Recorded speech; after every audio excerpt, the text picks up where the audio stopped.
Vex is a siren in Borderlands 4. She's got spooky vibes and a spookier cat. Kind of the necromancer and ranger fantasy. I'm really excited for people to try her out.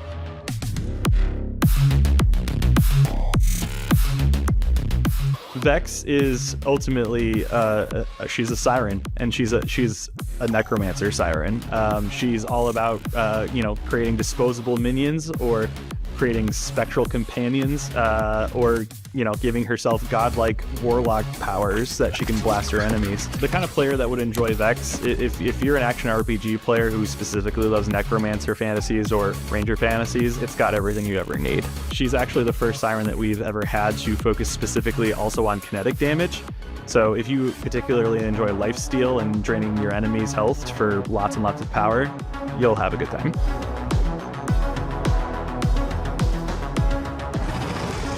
Vex's phase familiar skill has a spectral cat named Trouble join her, who's near and dear to my heart.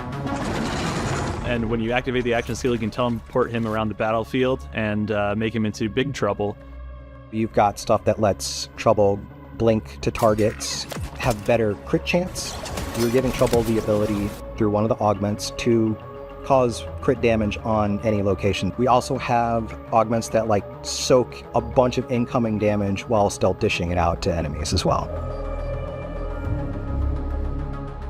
Vex's incarnate skill kind of turns her into just a weapon of mass destruction. She literally explodes at the beginning, gets a sweet pair of spectral wings, and a soul orb that she can use to Eldritch Blast her enemies. And the more that you deal damage to enemies, the faster it comes back, which makes quite a satisfying loop. Fire off things like the Geist Wave, an energy wave that deals damage to enemies. You have stuff that buffs up your survivability. You've got things like lifesteal. You reduce the cooldown on your rep kits so that you can really stay in the fight a lot longer.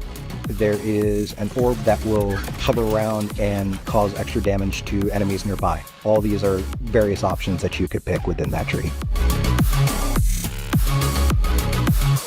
Vex's last skill, Dead Ringer, you either get to summon a Spectre or a Reaper, where the Spectres are clones of yourself that don't move, but they use long-range weaponry to kind of just do as much damage as possible. But the Reapers have giant scythes, they attack people in melee, and they actually taunt near enemies. So you kind of have this interesting choice between, do I want to taunt my enemies and play more defensively, or do I put down a bunch of Spectres and just light up the battlefield? The fourth seal is something that focuses around minions. This is personally a favorite of mine. I've always loved games that let me do little minion builds. I'm very much the kind of person that plays a necromancer in the games that let me. Time to break out the big side.